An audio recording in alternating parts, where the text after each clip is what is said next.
before getting into the meat of the conversation today, like how did you, get into OpenGov, and what is your background?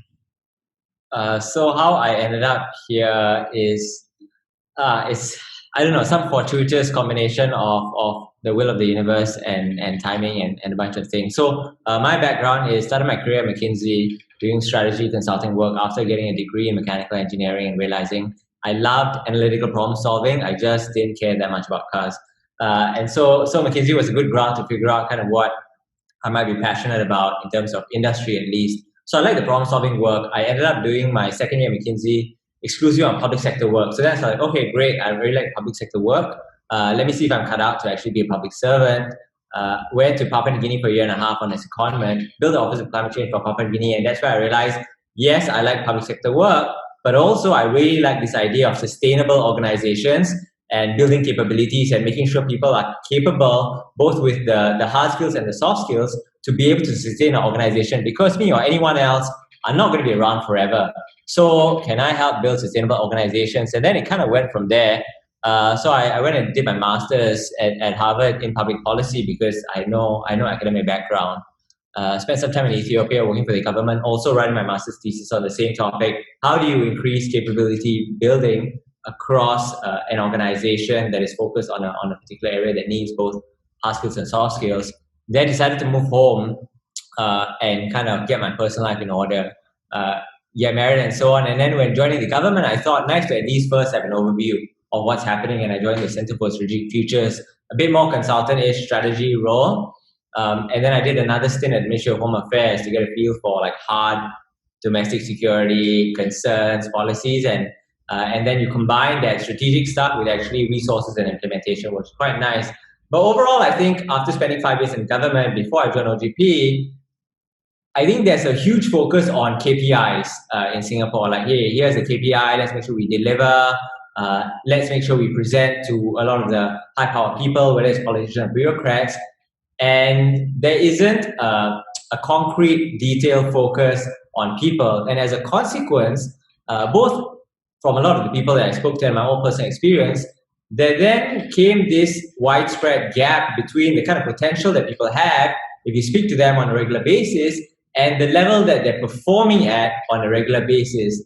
And that was just sad for me because, there's so much more. I know Singapore was vaunted for having such a good government and so on, but there's so much more we could be doing if people were fulfilled and on that path of development and we're comfortable, right? That yes, my employer is also taking care of my development as well. There's so much more you can do, and so I felt discouraged that wasn't a case in a lot of agencies, and after I spoke to a lot of friends. So I was actually going to leave government because I wasn't convinced that it was being taken seriously enough, and I couldn't be an organization that didn't value this, because then my own path became, do I build sustainably or do I gear for my own goals, or my own promotions, which would be then based on KPIs. And I didn't want these to be diverging paths. And then I got a call fortuitously from OGP to say, hey, we're actually facing an existential problem where if our people, and especially in the tech industry where talent is quite scarce, our people don't feel like they're valued and they're leaving. So we need to redesign people from scratch, and we've been designated an experimental unit, and actually we have freedom to reimagine what government would be like if you adopted, let's say, modern tech company practices or whatever practices make sense in order to have good talent that's going to stay and that's going to grow. So Rahul, do you want to come in and figure out what this looks like and build it with the clear intent that whatever learnings that emerge from this experiment ought to be mainstream where possible to the wider civil service. So I was like, wow, this is, if you asked me to dream up a job, I couldn't have come up with a better one than this one. So I said, yeah, I think I'll take this up. That's so interesting. I mean, Well, number one, I would have never expected a project like that to unfold within the government service, and perhaps I'm just a skeptic or pessimist, which might be unfair. But having said that, it almost seems like you came in for a consultant job first. Like it seems like you were there to solve a problem more than to be, you know, part of like human resources, so to speak. Was that fair? Is that fair to say? Yeah, I think that's fair to say. But the problem I'm solving is human capital one.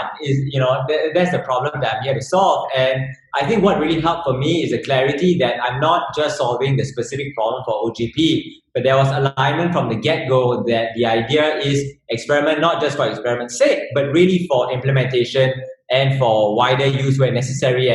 And the key idea is not that I'm building the gold standard or the perfect system, but I'm building a system. But if you understand the philosophy and the principles that we think about and we document quite extensively, then you can adapt the particular operationalizing of how we've done it to suit the context of really any organization. And that's the big idea here. And so because my philosophy was aligned with OGP's approach, which is, hey, we're experimenting for the purpose of implementation, then how you do it, how you experiment, and how you document, and then how you evangelize, and we're just reaching the evangelizing stage now, really makes a big difference. And then it becomes a long-term thing rather than a kind of consulting, more quick, let's solve this particular problem.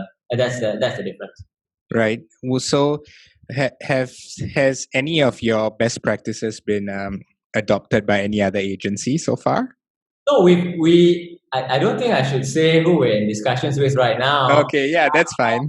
But the short answer is, yeah, there is quite some interest from government. We've spoken to PSD, which is the Public Service Division, which is government's HR, a few times now, and they're quite impressed with the robustness of the methodologies that we've come out. We've taken apart hiring and performance management already, and we've recreated them. We're going to do learning and development. That's the next kind of big thing that we're working on right now and then experimenting on that. I think the concern is just, how do you scale this, right? Because, I mean, it's 150,000 people. Each division is different. You have people that have to administer these things in particular ways for them to be effective. I mean, ultimately, it comes down to the relationships, right? People got to trust that the organization is just made up of a bunch of individuals. So you have to trust that the other individuals actually care about you fundamentally. And that's something that you can't really teach, right? You can't really put in a framework. So, yes, you need something that's solid, that's set up, but you also need people to embody the values that make sense for this system to actually work quite well. So I think there's concerns about how do we scale this. And so the next logical step is the one you alluded to, which is, can we find other pockets in government that can try this out in their own way, shape or form, and say, hey, actually this is useful. And then we get a set of different practices and different expertise in government, and then we can start thinking about scale from there. So that's kind of the approach that we're going for. Yeah, well, that's really exciting. Now that I think this is a perfect segue, because when we talk about scale and government, I think it's a good segue to talking really about COVID and how OpenGov really played a pivotal role, I would say, in how everything came about, especially in terms of tech. So when it came to COVID, how did Gafftechs or OGP rather realize it was going to play an integral role in Singapore's fight against COVID? Yeah, so the timing was in a way fortuitous, because every January we actually run a hackathon. And the idea behind OGP is, and there are other parts of Gafftechs that are really good development teams as well, and they do things that are in part more top-down directed. So if somebody at leadership says, hey, here's clear direction, and for people who thrive under clear direction, it's actually a great place to work. And part of Government Digital Services, which are our sister team, works like this. So that's actually great to do stuff top-down. For us, we do stuff bottom-up. And so the idea behind OGP is you figure out what the problem statements are, and by you, I mean each of the employees. And that's why we have a full month for hackathon. It's a bit structured. So you think about problem statements, you speak to public officers, citizens, whoever the stakeholders that make sense are, and you figure out what problems exist, and then if there are legitimate problems, there's enough pain and there's enough benefit that can be accrued, then you start building prototypes, and then if the prototypes make sense, then you continue building. That's the idea behind Hackathon, and a lot of our mainstream products have also come out of that. So what happened this January, I mean, we started to hear news of COVID, right? And a couple of products that we built were actually starting Hackathon, and they ended up pivoting to become COVID products. So specific examples, Postman is a product that we built and originally conceived as, hey, there isn't a way for public servants to send messages to lots of people, right? So by email, if you want to send to other public servants, if you want to send to citizens, there isn't a clean, easy way for you to do that, whether it's by email or by SMS or whatever form. So let's build a platform that allows you to do that. And then we realized actually quite quickly that, hey, with COVID, there's a lot of fake news flying around. There's a need for government to connect directly with citizens. And so that team pivoted quite quickly to say, hey, what's the most common messaging app used by people in Singapore? WhatsApp. So why don't we build it for WhatsApp? And it's challenging because WhatsApp is not a tool that was designed for broadcast like Telegram is. But that's the tool that you want to use. You want to have people download a new thing and be trying to figure out how it's used and be a bit skeptical. So the Postman team pivoted and said, hey, how can we make this work for WhatsApp, and build that for WhatsApp. Similarly, there was a team that was building PaySG, which is, there are actually still some government departments, not many, but some that still accept only check payments, for example. Check or cash payments. And in this era of digital payments, we want to make it as easy as possible for people to make payments. So that's a solution that was being developed, and it's still being developed now. But in between, we realized there's a greater need also for the redemptions of masks, right?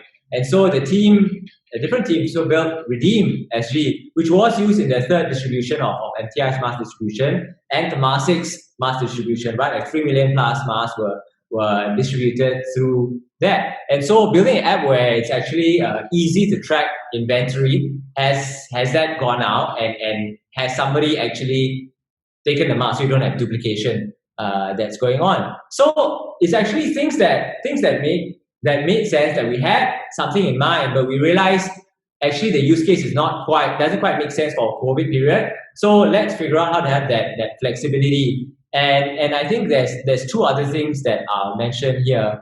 I think the first is, in order to do this well and be nimble, right, and switch to doing this, you have to have the courage, not just the courage, but of course the permission to also deprioritize things that you're working on. Because if you still have to maintain everything that you're doing and continue your work plan as is, you're not going to be able to find the resources, whether it's time or money, to be able to invest in doing something new. So you have to have the courage and the permission to be able to step away from some of our products that we were building. So for example, we also built Isomer, which is a website template generator. So anybody with no real coding background can actually put up a website quite quickly, which is obviously very useful even in this time.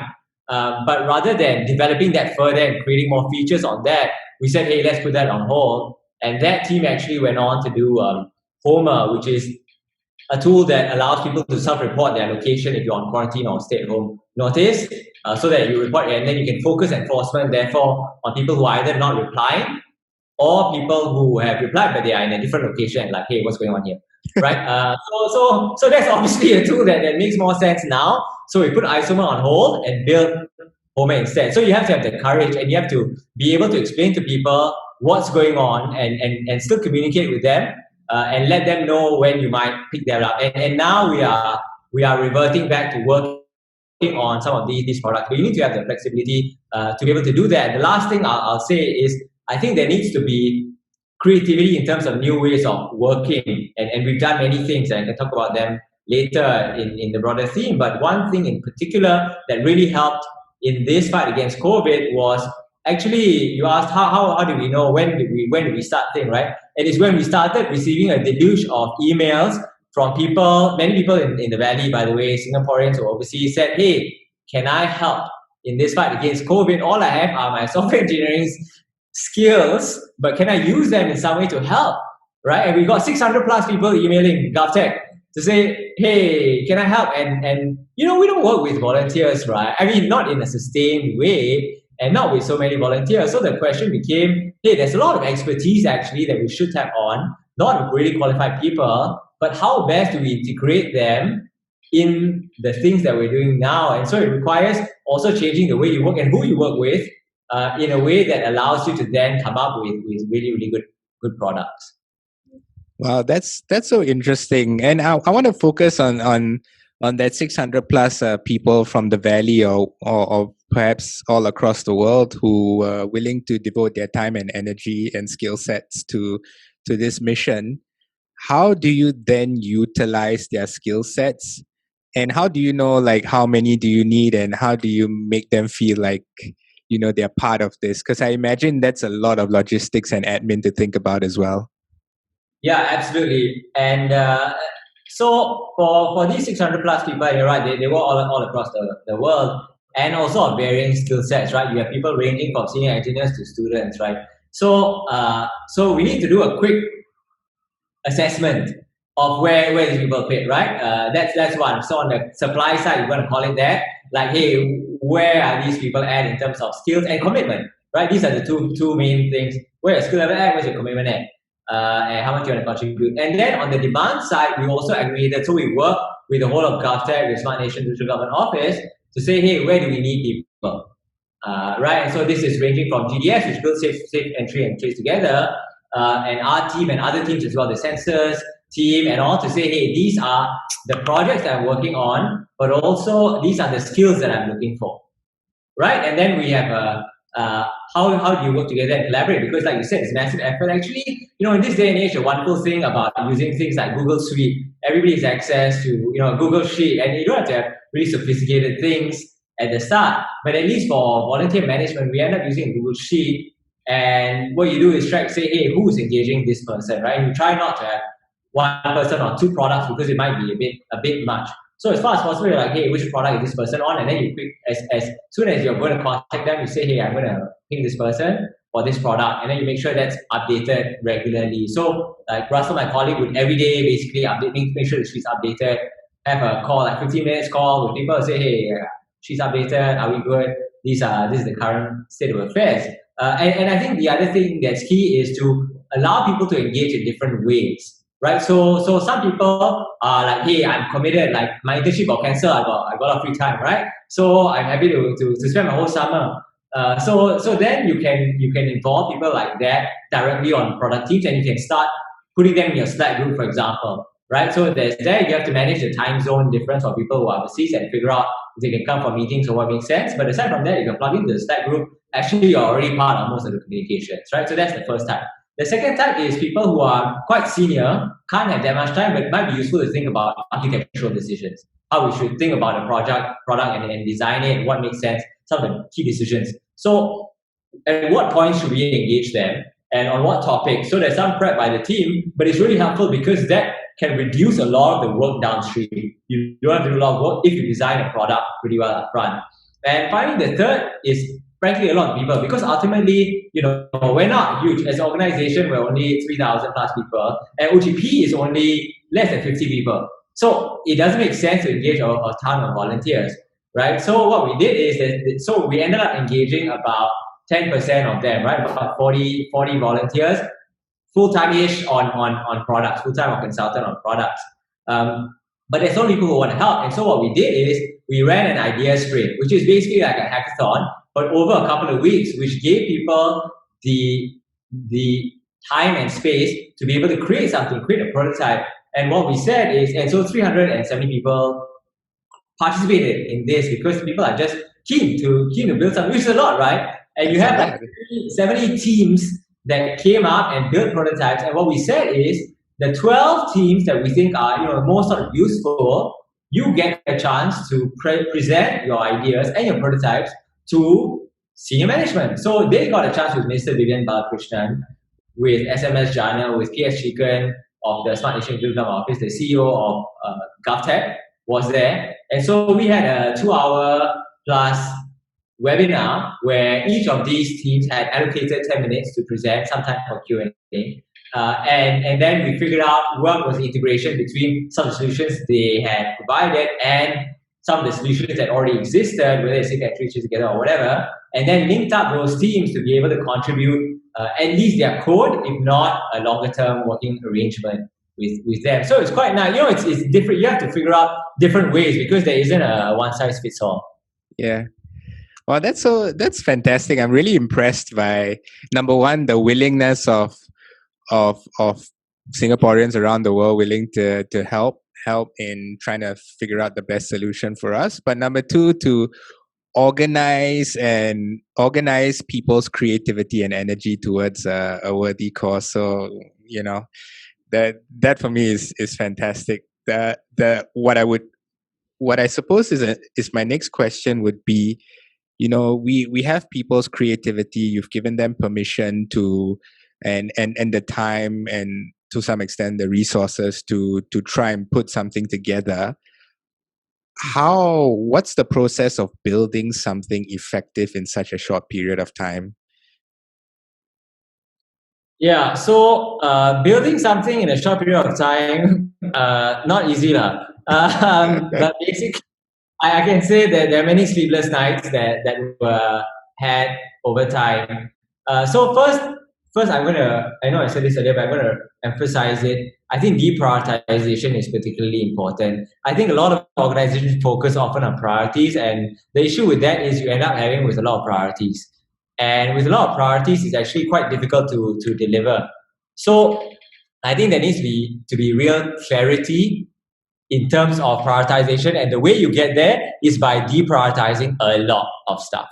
And you have to be bold in your deprioritization. That's the only way you can do well and build something quickly. Right? So that's the first thing. I think the second thing is it has to be an iterative process.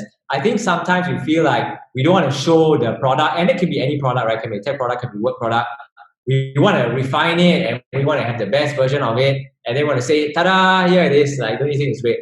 But the reality is, it's hard to even define sometimes what people want, and it's kind of this like, "Oh, I'll know it when I see it." But you need to show people stuff, and they need to play around with it to say, "Actually, this is not solving the problem that I thought I wanted to solve, or this is not solving in the way that works for me." So you need to just build and iterate quite quickly. And so you need to be able to withstand, and maybe as engineers, people are more used to the idea that, 80-90% of the code that you write at some point will be thrown away. But for a lot of us who are not engineers, I think to get used to that is a new way of working and a new way of thinking, right? The designs, the stuff that you do, you're going to chuck a lot of it. And so then once you realize that this is the case, once you accept that this is the way, then you will realize, okay, then I better start showing work earlier, right? Because I'm going to throw away, I better throw away earlier and restart. And then I work on it some more and then find out that it's abortive work, right? So I think work iteratively is the key, and a lot of the demos and the mock-ups were actually quite basic, quite simple. It's not the kind of sophisticated products you would see on like postman.gov.sg or homer.gov.sg. Wow, looks so nice now. But the first iterations and all were just like functional. Like, does this work? You see two dots, this is the distance. Does this distance make sense? Should somebody be accepted as near enough or far enough? Stuff like that. So as long as it's functional, that's good enough, and you want to see that it works and that it's doing the job. So I think that's the second point. Do it iteratively, and then you focus on polishing the product at a much later stage. And then I think there needs to be a big focus on the user itself. So and I think a lot of people say this, but in practice it's not easy to do, because the user themselves, you need to go back to them, right? So you need to figure out, first of all, how to manage their expectations, their timelines, how to work with them in a way that makes sense. And sometimes you might have a view as somebody who's building the product, and again, it can be tech or non-tech product, of what it should look like. But ultimately, if the user, for example, is the Ministry of Health, and they have certain things that they're looking out for, and they have a certain protocol that they follow, if you present something that doesn't fit, regardless of how great you think it is and how much you think you solve the problems, and they don't use it, it goes to waste. So it's really about asking the right questions, getting to the bottom of it, and not just asking, but really observing how people are using it to improve then the user experience, the design of it, the interface of it in a way that is intuitive and integrates quite well into the process. So that is also an iterative process itself.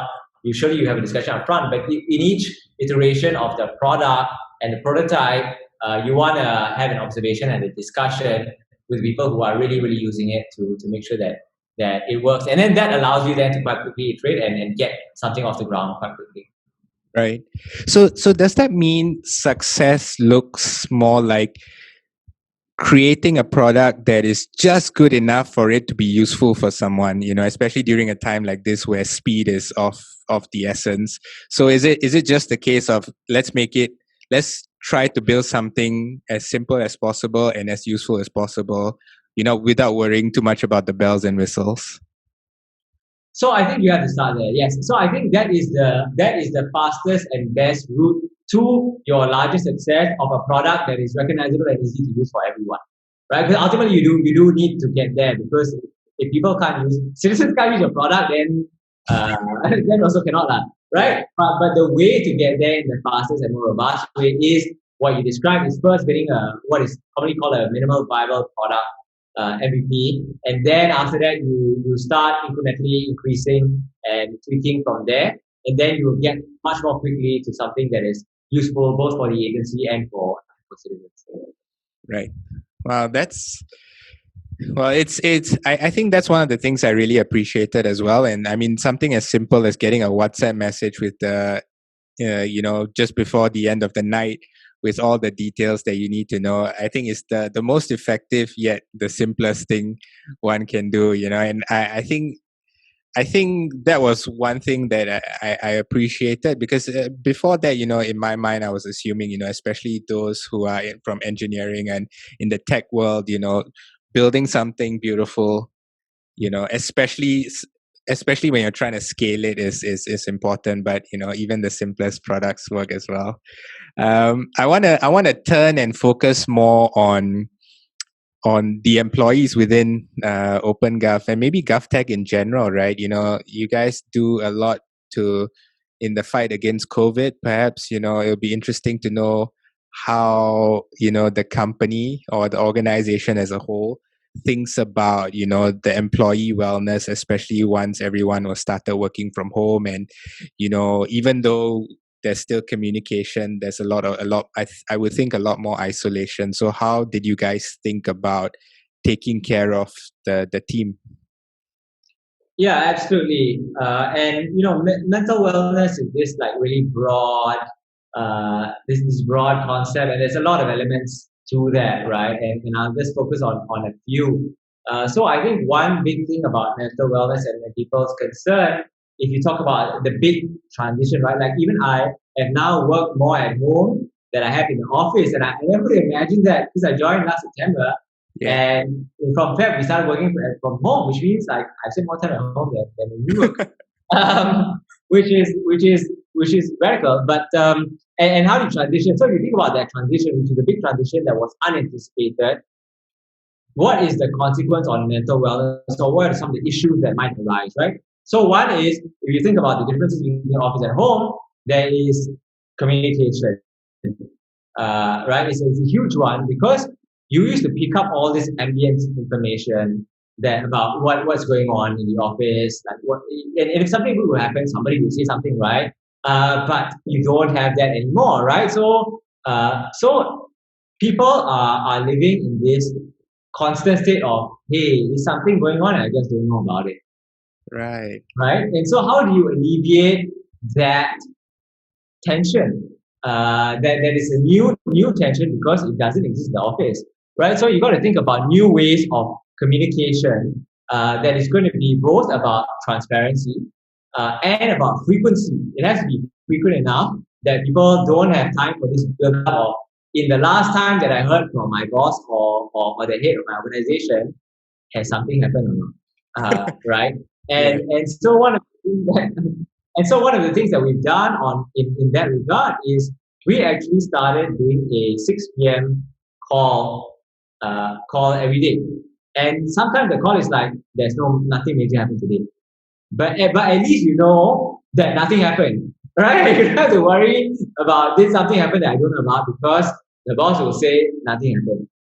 Right? And so that's at least a way. And the targets range from like 3 minutes to sometimes 15, 20 minutes if some major calls or major events happen. But at least you know at the end of every day, it's a great point. Okay? And in terms of the second function, which is related to a second problem about working from home, and an issue with mental wellness. And I faced this a lot my first month, and I know a lot of people are still facing it, which is when you work from home or outside the office, you no longer have spatial and temporal boundaries as much, right? Things blend into other. And what I mean is the space that you work and you live is the same. Last time, I live at home, I work at work, right? So I there's a spatial boundary. Then the time also got boundary, right? If I leave work at 6 or 7 p.m., then I come home and that time is safe and the space is safe for me. Now, because you have people are always at home, there is a sense sometimes that people are always reachable. And we've seen a creep from this, right? We look at like Microsoft survey or Microsoft Teams and Office, there are significantly more messages that are being exchanged outside of office hours. And so how do you then combat this issue of spatial and temporal boundaries? Right? So I, for example, I moved. I'm in my future kids' room, right here, because like at least it's a space that, and when I leave this space, I don't bring my laptop. Like I don't bring my laptop to the living room. I work in this space and that's it. And when I'm outside, I'm hanging out outside with my wife and we're chilling, right? So that I'm creating a spatial boundary for myself. Not everybody has that luxury, but you need to be able to figure out a way to designate a space. I think it's very important. Some people don't have the luxury, actually have creative solutions. Another one of my public service friends, what she does is she's like, yeah, I don't have one space, but what I do is every day after work finishes, I take my laptop, I close the screen, I put in a bag. Okay? Every morning, I take out from the bag, then I open my laptop. Right? Then you feel like, at least you feel that difference and you feel that cathartic feeling of like, okay, the whole day is over, I close my laptop. Right? And I think that's a beautiful routine to create your own space. And in what the 6 p.m. call does, it creates a temporal boundary, a time to say, hey, 6 p.m., I know some people will work probably after that, but it's a clear signal that, hey, 6 p.m., end of the day. And for me, I do take that as my end of day. So after 6 p.m., after the call, I'll go down for a walk. I have a walk with my wife. We go around for about half an hour, and then we come back and do it again. In the rare events that I need to work, then I produce some work, but it's not often at all.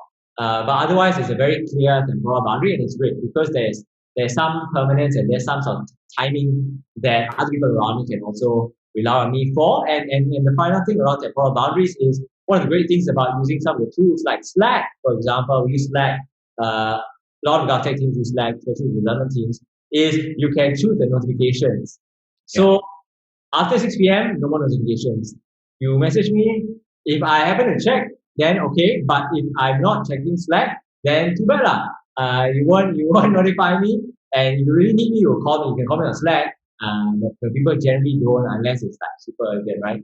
So that's actually quite nice to have a separate app, because if it's WhatsApp, for example, then it can become quite blurry because you send it, then naturally you will end up looking at WhatsApp. But with a separate app, actually it's quite nice because you create that boundary. And I know there's a lot of things I can say, but the last thing I'll say about working from home that I think is interesting, different about what we do in terms of the communication space is one of the things that I miss, and we onboarded people, as you must have, during the pandemic. It's so weird, right? Because last time I will always welcome them.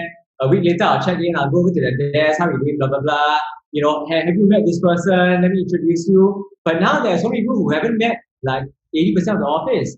Right. So how do you encourage some of these casual conversations, informal conversations, whether it's among people who know each other but don't interact that frequently, but also for people who are newer to our organization and facilitate that, right? And so in Slack, we use an app called Dona, but I mean, the function is not hard. Basically, the idea is to randomize people and create a random pairing of people. And so we had this before before COVID, and what we did, it was once a month you ping people and ping two people, and then you meet this one person. So in COVID, we said actually once a month is too infrequent.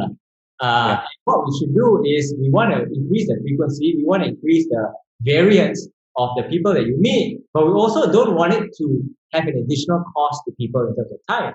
So what we did is, so first we increased it from 2 people to 3 people. That's a bit less awkwardness, right? If one person being shy, Yeah, yeah. we have two people. So that's the first thing we did. Second thing we did is we increased it from once a month to once every 2 weeks. Right, so you double the frequency, but in order for the principle of let's not take up all your time, we halve the time. So the minimum duration is half an hour. So actually it takes the same amount of time. And what we did to make it even easier for people, we just schedule a slot on the team calendar, on everybody's calendar. Here's a default slot. Every second Friday at 12 noon is a default donut slot. Everybody's cool, you just take the slot. You don't have to bother about scheduling. Just make it as seamless as possible for people to make this a reality, and we're seeing over 80% of groupings that are meeting up quite regularly. So that's really quite nice to see, and it creates you're able to have the kind of in the organic spread of culture and a feel for what different people are working on and are doing, and you can do whatever you want in Donut. Like you can talk about whatever you want. You can talk about hobbies, you can talk about eating, you can talk about whatever, right? So the idea is to recreate this informal sense, because we used to all have lunch around this big Rework table, and we can't recreate that. So Donut is really helpful for doing that in an intentional way, and also creating enough space to have those kinds of communications and connections that happen. Yeah, I think that's the most important thing that most of us, tend to forget, and that is, one of the most important ingredients for mental wellness really is social interaction. If you solve that problem, you solve like 80% of the problem. And yeah, so that's a good idea. And, at least those who listen maybe can get some inspiration from that. I have 2 questions as a result from what you were speaking about. The first one is, once your daughter comes along, where's the boundary going to be in terms of your workspace? Yeah, that's a good question, and I don't know. I have 2 sort of half-baked ideas. So the first is actually I'm thinking of still using this room because my kid will sleep in my room, right, for the first few months. Right. So I think that is still a possibility, but I actually do like the idea of the office for that and creating that spatial boundary, and I'm quite sure I will want to go into the office some days a week. I actually there's been some construction. And my neighbor's place is damn noisy for a couple of months before this. And what I used to do is on days where I had longer calls, I actually used to go into the Rework that's near my house, the UE Square one, because at least it's a nice space, that spatial demarcation and boundary, and I know that I won't disturb it. It's a great place for productivity. So I do see myself using the Rework functionality to create that spatial boundary for myself. And if not, then putting the desk in a space that is dedicated and not getting rid of the desk. Nice. And the second question, I suppose, and maybe, as engineers or computer scientists, maybe you guys don't really have that problem, but, I'm sure when circuit breaker happened and when most people started to work from home, to some level, productivity was affected. I guess you can correct me if I'm wrong if that's not the case at OpenGov. But when it comes to productivity being affected because people were adjusting, was the process like, hey, it's okay, let's take the time to figure it out, or was there more like, okay, this is how we can try to solve it? I think for productivity, you can't take such a hard line approach to it, and you can't be so focused on it, because ultimately, if you think about it, productivity, I don't think productivity should be an end goal in of itself, but productivity rather ought to be a product of the relationship between employee and employer. I think if you have a good relationship, and ultimately the employee feels, hey, my employer really cares about me, first and foremost, then productivity will naturally follow. Right? Because the employee then feels safe, I want to contribute, I want to do my best, both for myself and for my employer. We are aligned, let's make this happen. Right? But if at any point the employee feels like actually it's a transactional relationship. You only want me for my productivity. Uh, and like for the particular skills that I bring or for the particular work that I'm producing, then that creates it doesn't create much flexibility. It doesn't give the kind of room that you're describing that is necessary for long-term productivity.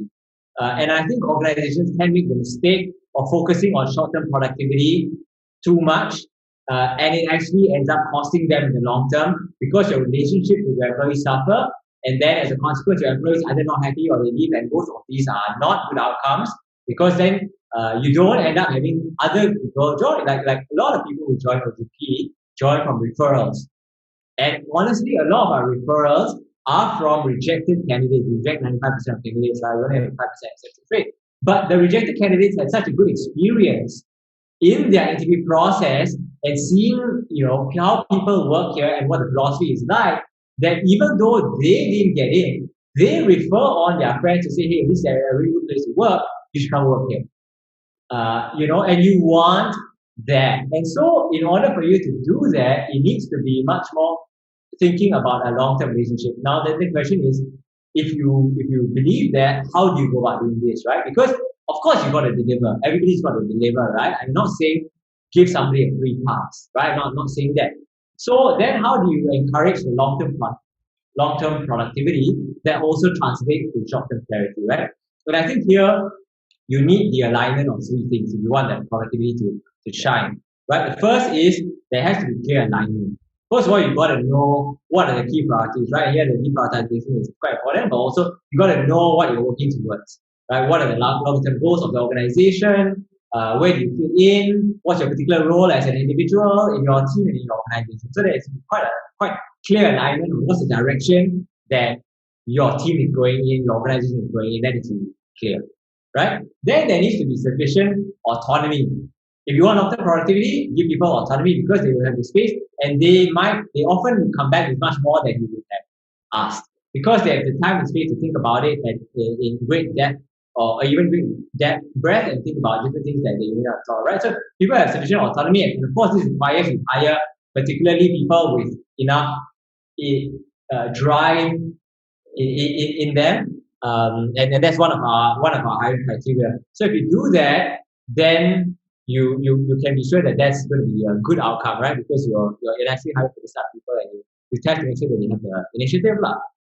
The third thing is you want to make accountability a part of this, right? Because productivity you need to measure, right? So there needs to be some accountability. You want to make the accountability as easy as possible. Give you a specific example. What we do is for accountability, we have everybody maintains a working document. Basically, it's just a Google Doc, and everybody in the organization has access to it. You want to see mine, you can type Rahul working document, you will see my working document, right? And what it is every Friday, all we ask people, just take 5 minutes. Just take 5 minutes, write down 3 to 5 bullet points of what did you do that week.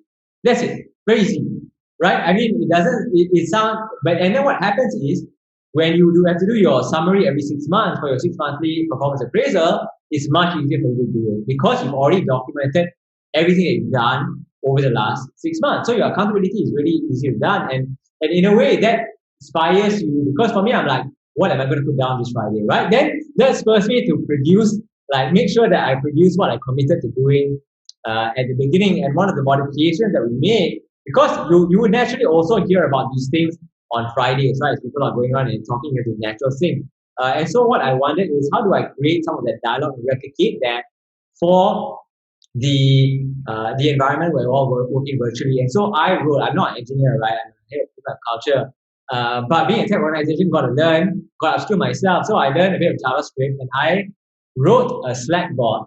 I call it update bot because I'm not very creative.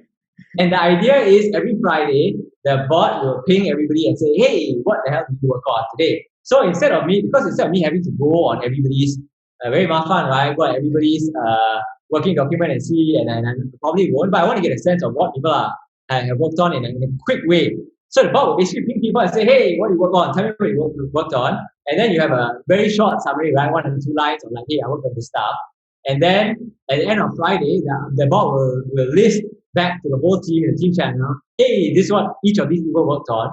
And then you can start conversations, right? Because each line, I'm like, hey, this person worked on this. Sounds interesting. Can you tell me a bit more about this? Or like, hey, what happened with this meeting that you had with this external stakeholder?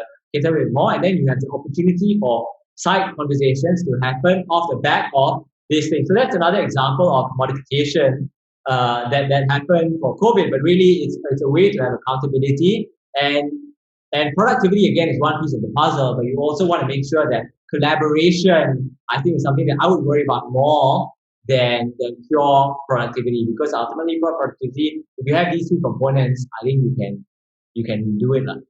Yeah. Well, that's really interesting and insightful.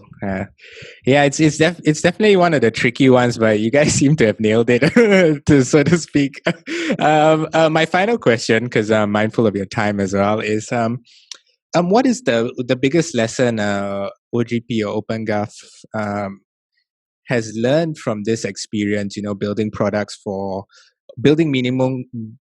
Or should I say, what's the biggest lesson you guys have learned from this experience? And I suppose, by extension, the greater mission of your organization when it comes to building meaningful products for the public good. So one of the biggest things I've learned is that we need to walk the talk, right? And what I mean by that is when we build products, we talk about this stuff, right? Build for the user, iterate quickly. And when we think about internal policies, processes, we also need to do that. We can't say this is how we build products, but how we operate is different. How we operate is, we're going to follow all the rules. The rules say this must do like that only, and this is the only way. Right? You need to also be flexible. You need to also iterate. You need to also throw away 90% of the code, right? To give you an example of what we did internally in the process, one of the things we wanted is creating online presence, right? So yeah, you see people. How do you see people online? And we ended up trying quite a few solutions, including a solution called Remotion, which has online presence where you can say, hey, am I available or not? And then you can quickly video call somebody. And we ended up throwing away a bunch of that and going with a solution called Discord, which is actually a gaming platform. You might be familiar with it, but it's a video first platform, and that's the key. And so if you create channels there that are product channels, and you know when the meetings are happening, even if you don't know when the meetings are happening, you can see on Discord who is in what room, and you can see a live sign there, so you know somebody is presenting something. So what we are encouraged to do is, and what I encourage other people to do is, hey, if you're interested in what's happening, even if it's not your product, let's go in the room now. It's just like eavesdropping in the office one, right? You might be overhearing somebody talking, right? Just go ahead and sit in the room now. And then you hear about what's happening and what's going on. So, but it took quite a few trials, right? And it's the same with that video conferencing software. Some things we decided to use Zoom, some things we use Google Meetup, some things we tried using some others. We tried Jitsi and a few others, which also we abandoned because not stable enough. But the whole idea is to keep iterating. You try and you see what works, and then you apply that not just to your products, but also internally to doing that. I think another great example is you've got to be open to working differently, right? So the 6 p.m.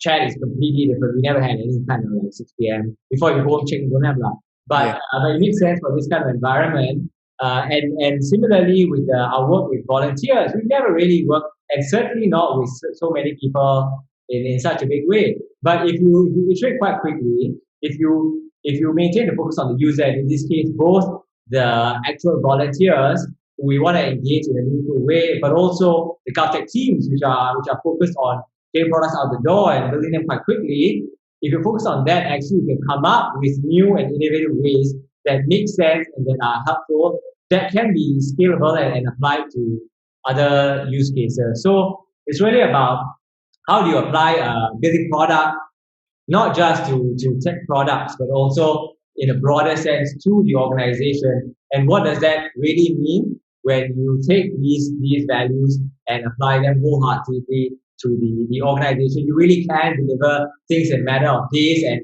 weeks, as we have with our products, if you do things well. Wow. Well, it's been really insightful learning so much, and I must say, like in general, I'm really surprised and delighted in many ways, knowing that we have an organization that not only ships products fast, but really practices that sort of agility and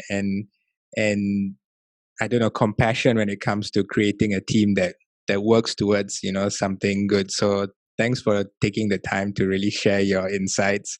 Um, um, Yeah. Having said that, are you able to disclose if there's any other products coming out or launching soon, or anything we should be looking out for?